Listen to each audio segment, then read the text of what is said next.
Hello everybody and welcome to another hobby cheating video, and today we're going to be talking about cold non-metallic gold. So I'm working on this beautiful bust from Ben Cantor that he had commissioned. I apologize, I don't remember the name of the person he had produce it, but this is his sculpt. This is part of the sculpt from his Crystal Brush winning entry. And so he made a bust out of the top part of one of the figures, and I think it's incredible. I love it. It's very Cetra-esque. And one of the things I'm doing with this guy is I'm creating an environmental light distinction. So he's going to be, like, the way I picture it, there's somebody in front of him who has a torch, who he is jumping out sort of from a cold blue light to strike at. So if you look here, everything should look pretty warm, and you can see the oranges and such. And then if we flip him around, everything looks much colder, well, except for this head, which is what we're going to talk about today. But if you take that out of it, everything looks much colder. You can see how the gold is a lot more dead. You can see how the white straps have a lot more blue and gray. Everything's been washed out. So we're going to talk about the difference between cold non-metallic metal, like let's look at that eagle, and warm non-metallic metal, right? Same eagle on the other side. Cold non-metallic metal is useful when you want to do your gold in a shadowed scene. Like, gold will tend to reflect and look very warm when it's in a yellowish, a daylight, something like that. So colors like this are generally quite appropriate, where you see these mixes of reds and orange and everything pops. Now, environmental, lighting in general, I thought about doing that with this fig as well. That is a tutorial, but it is harder because this is really in the nuance. Like, the highlights here you can see in the blue look very rich and sort of ivory, whereas here they look very cold and white and gray. Like, everything, when you do environmental lighting, it has to extend to everything. Every color, like on the front, this shoulder pad is highlighted by ivory. On the back, it's highlighted by a gray-white. Okay, so, but that's probably, I'll use a different figure to tell that story. Instead, I wanted to focus on one particular type of non-metallic gold. What I'll say about the environmental lighting, because it feeds into this, is when you do an environmental lighting source, where you have a figure lit completely off, so we're talking about something beyond OSL, where the figure's lit by something off figure, right? You're creating an environment for it, and it needs to be somewhat obvious. Or it could be something like, when I say off figure, that doesn't mean off diorama, right? Like if you had a diorama model and you had like a torch right here, right next to this guy, that would still read as like everybody understood the torch is casting light. The less you have on the mini or in the scene, the more you have to really nail the colors to tell people what's going on. But since this is part of the cold light, like what's coming down back here, this whole thing, like if we look at him from the front, the light is coming up like that. That's where he's getting struck by a warm light. So as you can see, the back of his hood is not in that at all. So this is going to be completely cold. So to do that, to create that ambiance of that cold non-metallic metal, we're going to use a few different things. So the first thing I'm going to do is I'm going to put a little surfactant on my palette, and then I need to get a little retarder on my palette. These are just watercolors. You can use any retardant medium and stuff like that. Surfactant is just surfactant. I don't know how you say it. Just I'm using that as well as some flow improver just to make things move around. So the first thing I want to do is I'm going to take these dark areas, or these like divots, whatever they are, and I'm going to just shadow them up. You're going to see here at the beginning, we're going to sketch in the highlights. We're going to sketch in the highlights very quickly. So I'm going to take some of my retardant medium into my brush. Just get that nice and in there. Let's see if I can move my palette here some, so the whole thing's on camera. Color-wise, what I'm using for this, okay, we can talk about that for a moment. There we go, now that you can see my whole palette. So I have a nice yellow ochre, specifically this is peanut butter from Scale 75 Fantasy and Games. Now, when I'm doing warm golds, I want lots of browns and stuff like that, but here I don't. So here I have some abyssal blue, also from scale 75. I have some, here we go, some Arctic blue as my highlight, also from scale 75.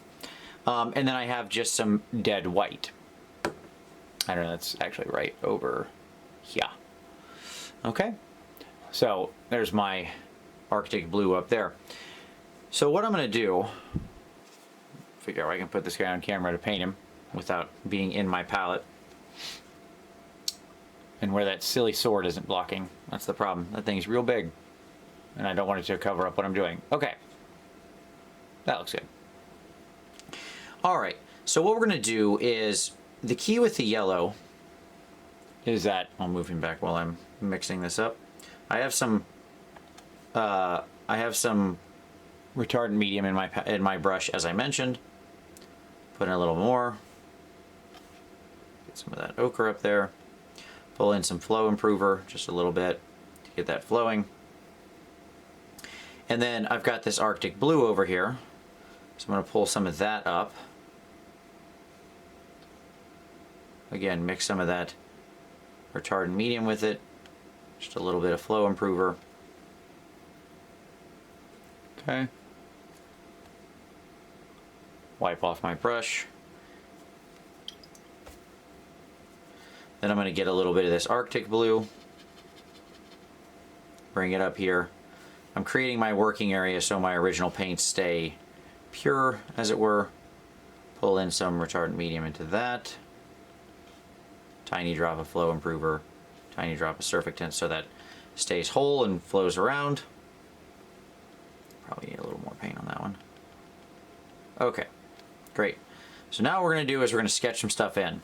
So the light is coming from up above, from this direction right here, right? So we want to hit these areas with our highlight. So what I'm going to do is ignore this sort of undershading I already did on it. That doesn't matter.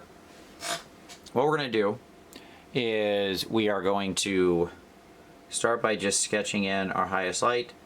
It's very wet paint. Then I'm going to start pulling in my yellow.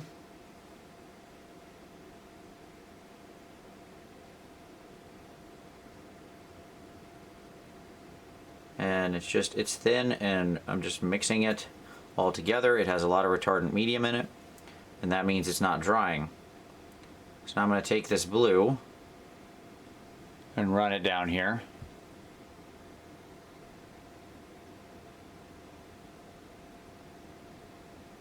Right? And actually, thinking about it, I changed my mind. I want to put the blue right up here by the top. I want this to be the darkest spot. One of the neat parts about this is that's fine. See, so you can see how I sort of switched gears in the middle there as I was sketching the light. That's why we sketched this quickly, because now I'm going to go pull more of this yellow.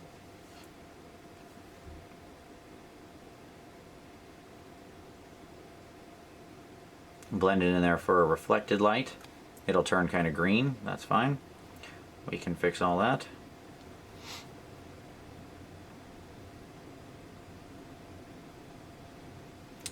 And so what we can do is we'll grab some normal white here as well. Really get down where our highest highlights are, right?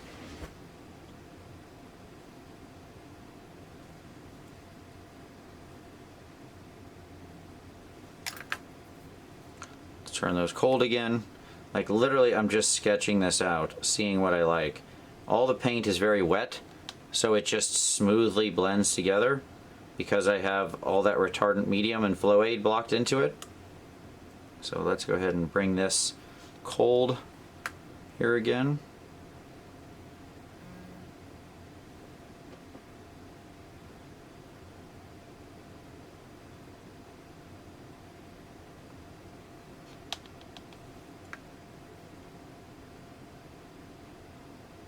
Okay. There we go. Let's just extend that down some, down the hood. We'll pull this light color down.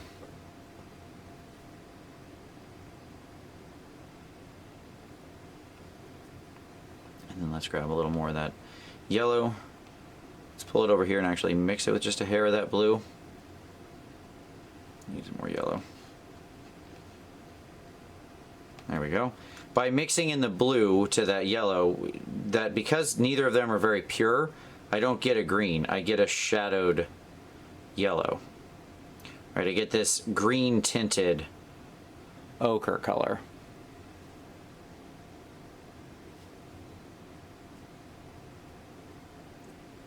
Which works really well as a shadow for cold gold. Okay. And we can pull a little bit of this blue. Let's really thin that out. And just pull that up.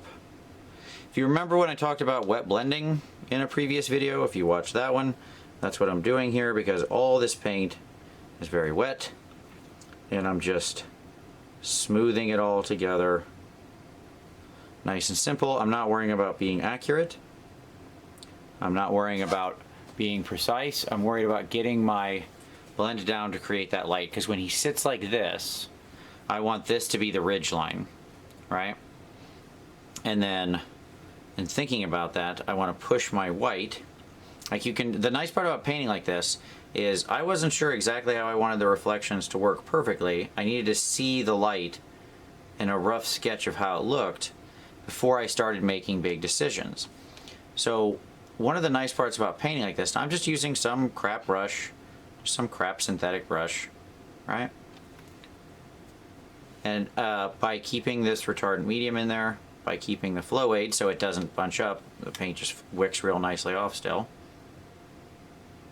I can kind of set these little light points, right? And I can test and see how it looks. If I don't like it, you saw like I put dark blue down here initially, and then I was like, nah, don't really like it. Just immediately move my blue. I can take that white, bring it in there at the edge for my reflection highlight, and go right into my yellow blue. Just blend that out.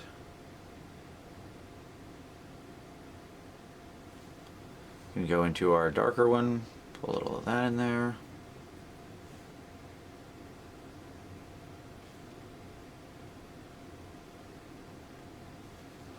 This is how I'm working when I work with this stuff.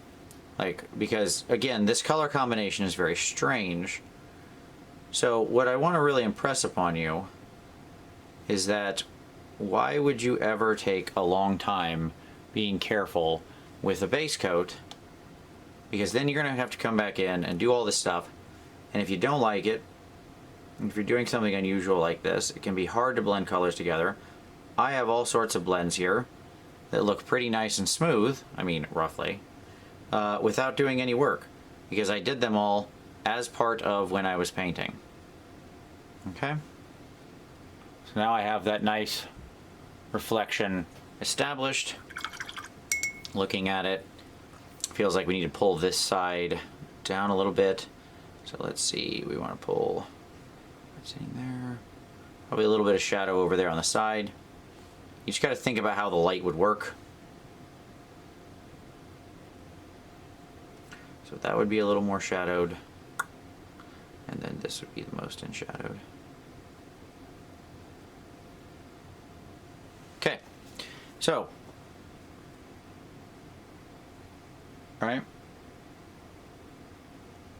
Okay, so now that I've got sort of my base values down, you can see how to create this color, we used a normal yellow, we used a blue, we used so sort of this kind of a spread, right? And I'm using this Arctic blue over here to create something cold in my lights, and this abyssal blue, which is a very dirty gray blue, right? Very dark.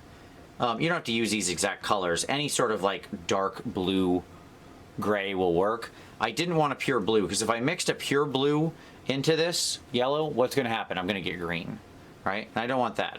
I want shadow, not green. Now, a little bit of green on gold isn't bad. Like, gold in shadow can tend to have a bit of a green color to it because of that very reason. Because a lot of shadows are cold in the world. And cold shadows have blue light. When it hits yellow gold, what happens is it does turn slightly green. So it's not like that's horribly wrong. but you don't want it to turn green, right? Like I'm not trying to make a forest here, okay?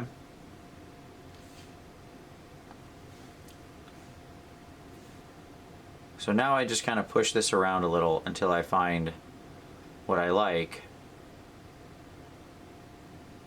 Again, with my initial sketch, I'm not worrying about being too precise because we're going to clean this up. That's going to be the real step. The trick with painting like this, in this style, this sort of like fast and loose style, is that you get to see what you like and what you don't like. Like here, I realized I want to push my highlight down here really high to counterbalance up the one up here. Like the reflected light down here is where it should be strong. So I can do that.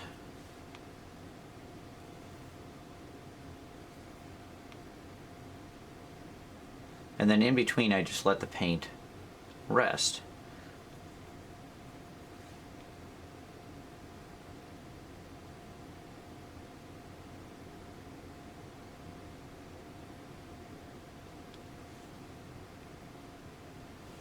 Where that light is reflecting back up, it's going to get the feeling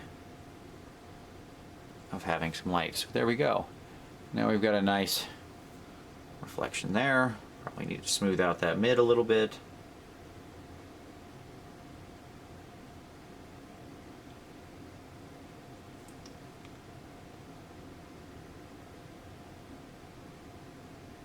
Okay, so now that I've got my base sketch in there, you can see how that's looking.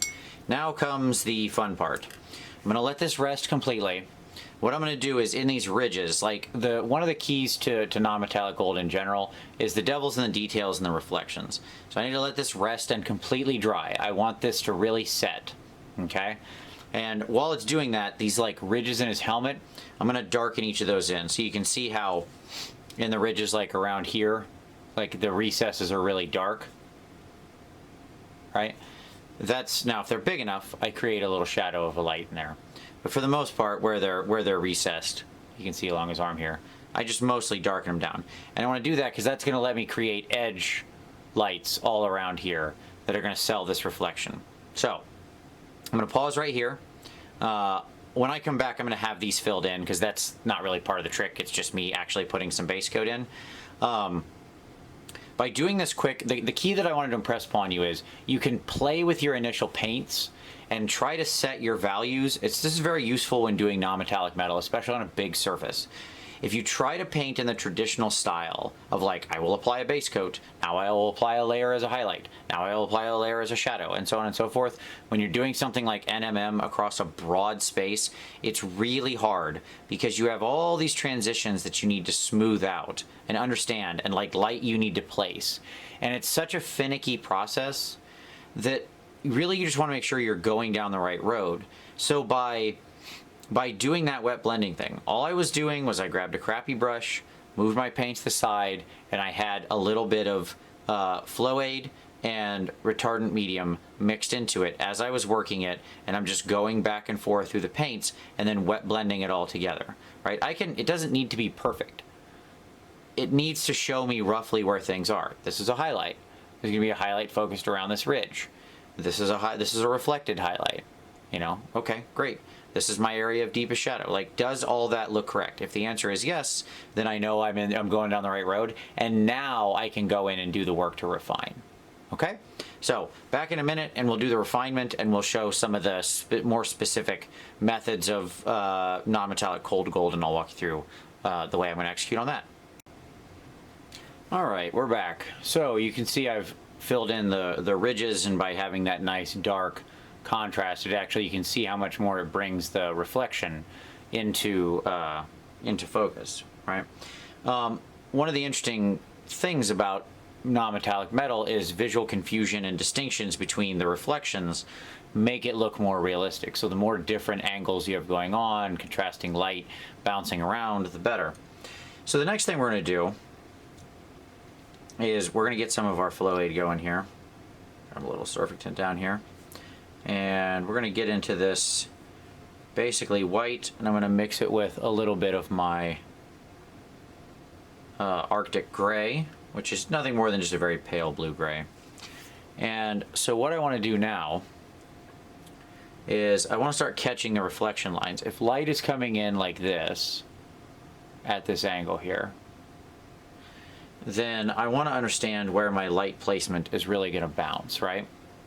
So by having my strong light reflections,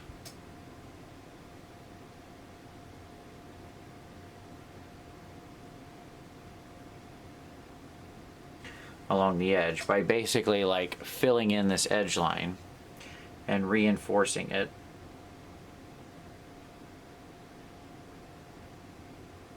I can better understand exactly how that light is going to work. Now, this is sort of just edge highlighting. There we go. Make sure that's, yeah, that's on camera. Well, okay.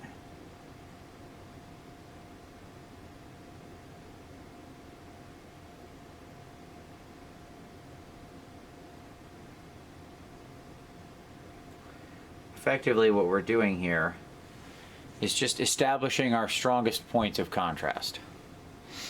At the same time, we're going to do it down here on this part of the hood where the light would catch upon the edge.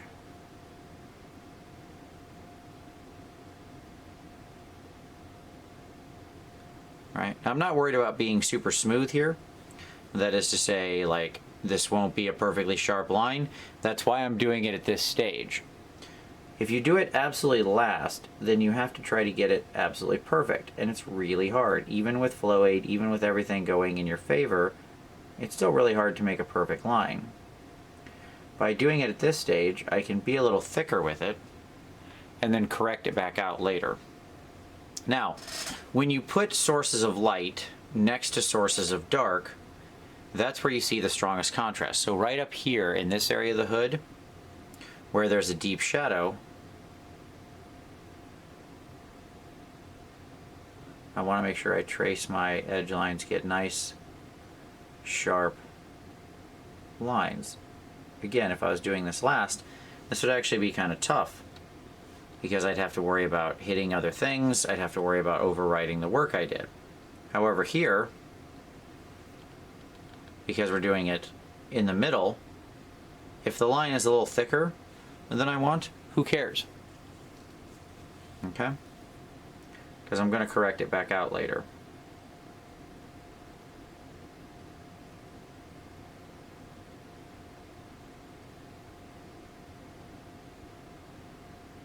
One of the real secret keys with this sort of stuff is don't try to do it all at once.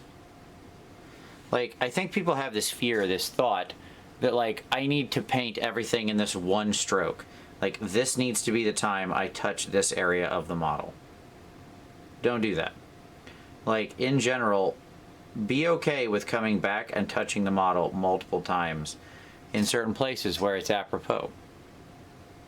Okay? Because it can work to your favor. You're going to spend so much time trying to do it perfect that one time and not get as good a result as if you had done it quick and messy and then come back later. Okay? So now by edging that, you can see how we've got those extra points of reflection. All right, let's bring that line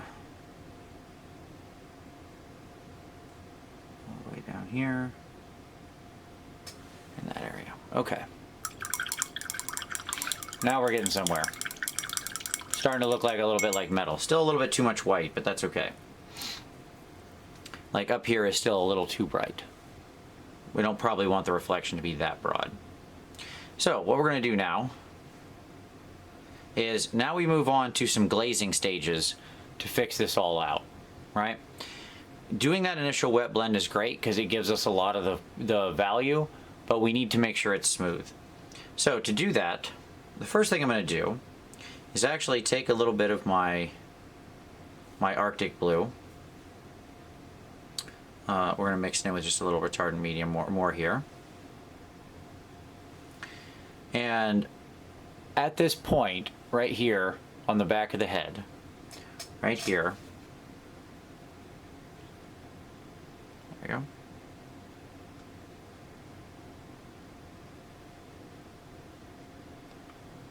I'm just going to put a smooth thin layer of that down.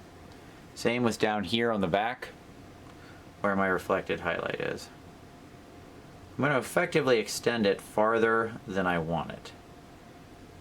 But I'm doing that intentionally, okay? By pushing it up here into this place. First of all, you'll notice when I use that Arctic blue, look how much smoother that goes on than if it was white. Because we have a totally different pigment in play here. And it doesn't go chalky on me like white. Now I can still grab something mostly white and then pull that up into here, into my brightest reflection point. Again, everything's staying wet, and because I let the last layer dry, that sets nicely. Now what I can do is I'm going to go into my yellow, my peanut butter. I don't know how this is peanut butter, by the way. Does that look peanut butter to you? I don't think so, but that's fine. It's one of those funny names, like this is called peanut butter, and in the bottle even it looks kind of orangey, but it's not. It's not orange. It's quite an ochre color. It's one of my favorite colors for non-metallic gold. Okay, pull up some of that blue, a little bit of that. Now what I want to do here on my palette is I'm going to just start pulling in that yellow.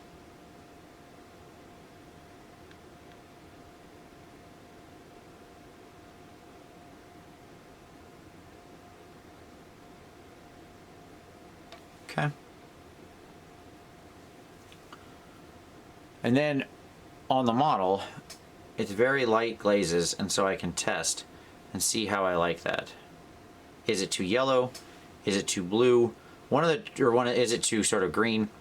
One of the tricks with this is because you're working in this very unusual palette, you have to be super careful. You'll get a color that just is way too strong, especially when you're going over that white, like I did right there.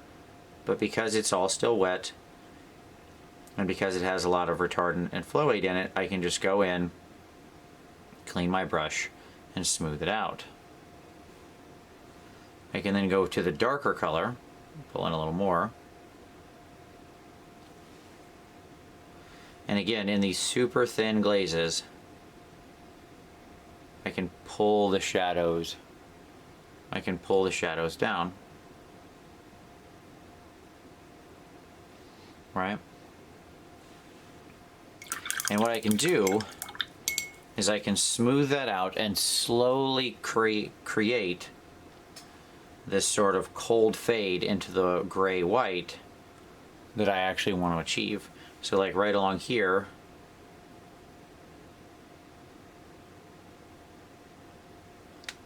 because we still want this to feel like gold. It shouldn't be completely without life.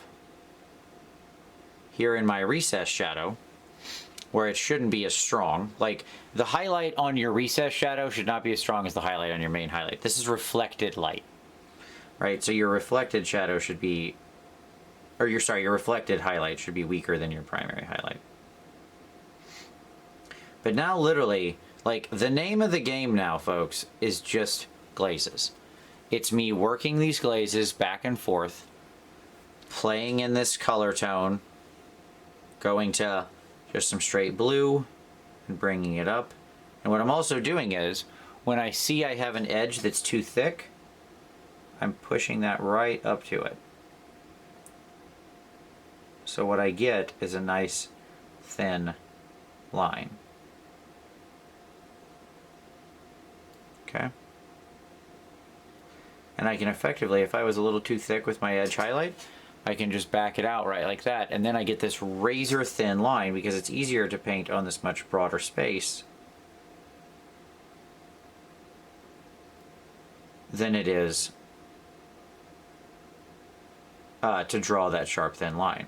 So I can draw a thick line and then effectively back the rest out. Okay. I can go back into my yellow.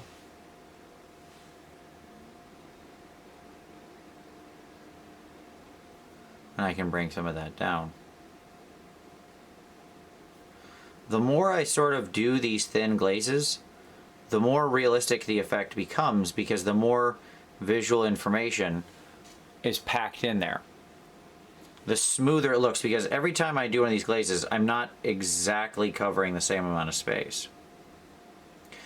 So there's these little tiny micro differences in the paint that the eye just makes work. Like your brain just fixes it, okay? Your brain is really good at making something that is in fact distinct or separate seem like a single image. Think of like pointillism. We've all watched Ferris Bueller's Day Off, I hope. And, you know, there's the famous image of the pointillist image that hangs in the Chicago Museum. And that piece of art is just a bunch of dots. But when you step away from it, that's not what you see. You don't see the dots. That's because your brain is really good at putting all that stuff together. It's the same way here.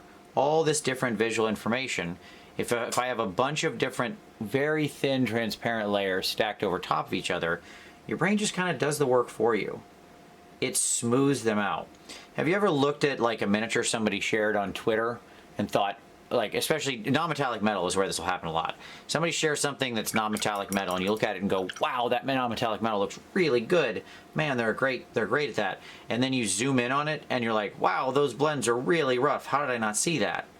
Right? And the reason you didn't is because your brain did the work for you of smoothing out that image. Right? And so that's what's happening here. And what we're doing is we're just slowly controlling the light through progressively thin glazes to make sure that we like how it looks. You can back out that highlight a little bit, right? And we just keep working it. The key with cold non-metallic metal is effectively you're aiming for the gold to be lifeless. When you look at the gold on this side, you see all the like warm reds and browns and stuff in that, right? Whereas when you look at it on this side, you see how it looks very dead. The reason for that is because we want that, now this broad space still has some in it, more than these over here. But that's because what we want is that feeling of cold, that it's reflecting this, you know, light that's kind of lacking. Okay. Now what we're going to grab to smooth this out is we're going to grab a little Landanus Gray. So this is a very, I love this Landanus Gray. It's effectively like a gray purple. Okay. You can see it down here on my palette. Now what I'm going to do is I'm going to start mixing some of that with my yellow. The reason I like this mixed in with my ochre is because it unlike blue where we're going to get this green tone, this Landanus Gray is just going to desaturate it. Okay?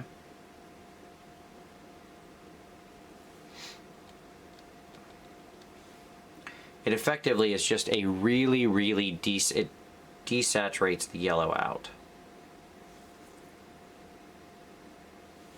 And in fact, what we'll do now is we'll just go back into our pure Arctic blue.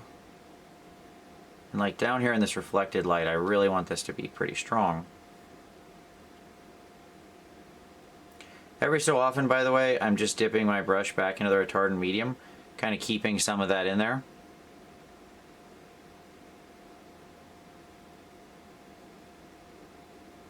Okay.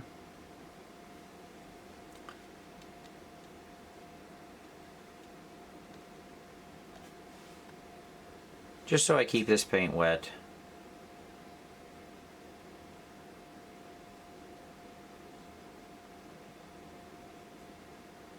Now, if you don't have that specific Landanus Gray, the key with it is you just want to desaturate your ochre or your yellow.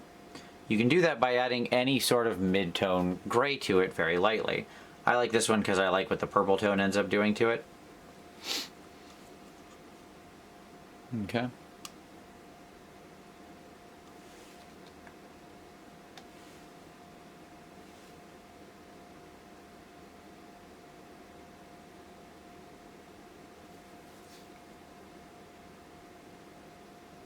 It just makes it feel dead.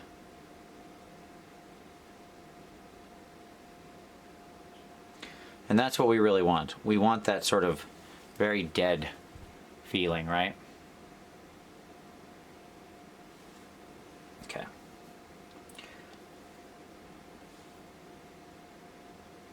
And then the key is I just keep pushing this back and forth.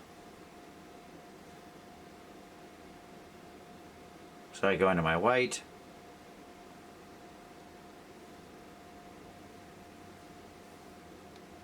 Grab some of my deadened ochre here.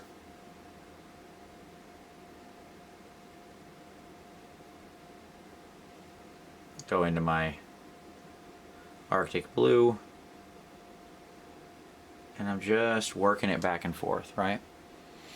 Till I really like just the smoothness of that. Just lots of these thin layers. And the interesting part about the desaturating area here, by working in that Landanus gray, is we still get to use then our ochre pretty straight. We don't need a whole bunch of that green tone. It's going to overwhelm any of that green of the blue in the shadows, right?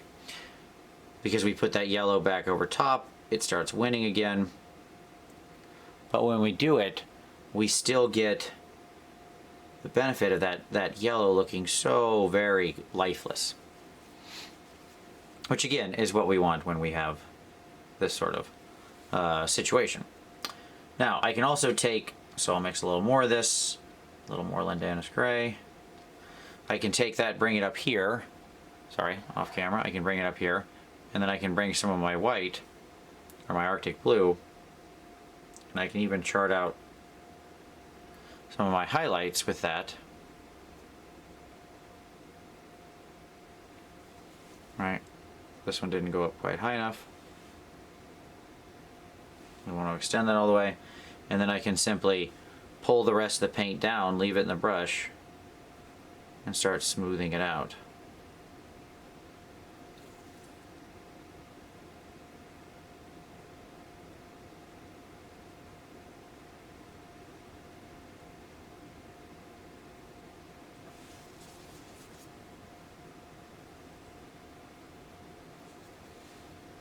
And I'm going back and forth here because I'm letting the colors rest.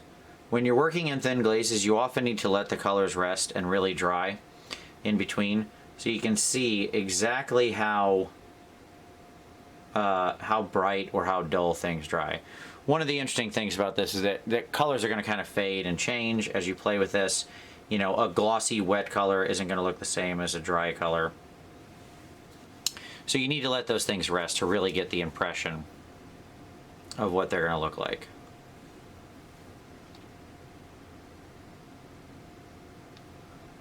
But you see, I just keep playing and testing, pulling it up.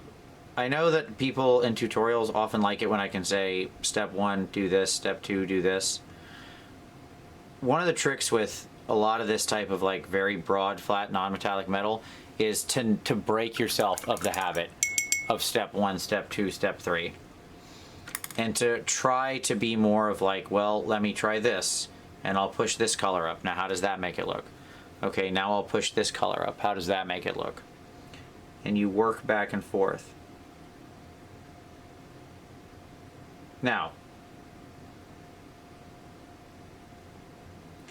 this is for a competition piece.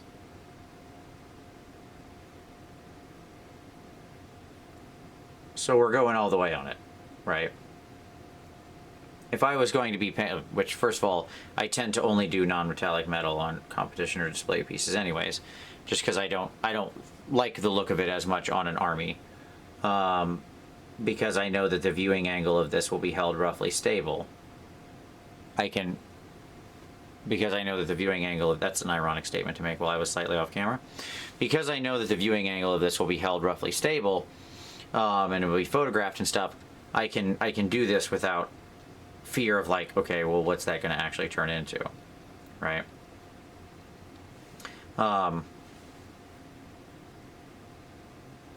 For my army, it's, you know, sitting on the table. It tends to look a lot different. People look at it a lot of different angles. Hence, I don't like to I'm not as big a fan. Now, that being said, there are people out there who do their armies in all NMM and it looks absolutely stunning and great. More power to you. It's just a personal taste thing. But when you're working this stuff, the key is, you notice how many times I'm touching all of these parts of the miniature, just slowly making smaller and smaller adjustments until I get it exactly where I want. Okay? All right. So, I mean, that's basically it. From this point, I'm just going to keep refining in very small ways. But you can see we've got our cold, non-metallic metal hood. It's just that simple. So, let's cover what we've talked about. When we're doing cold gold, what do we need? Cold, non-metallic gold. What do we need? Okay. We need some kind of base deep ochre color that we're going to desaturate.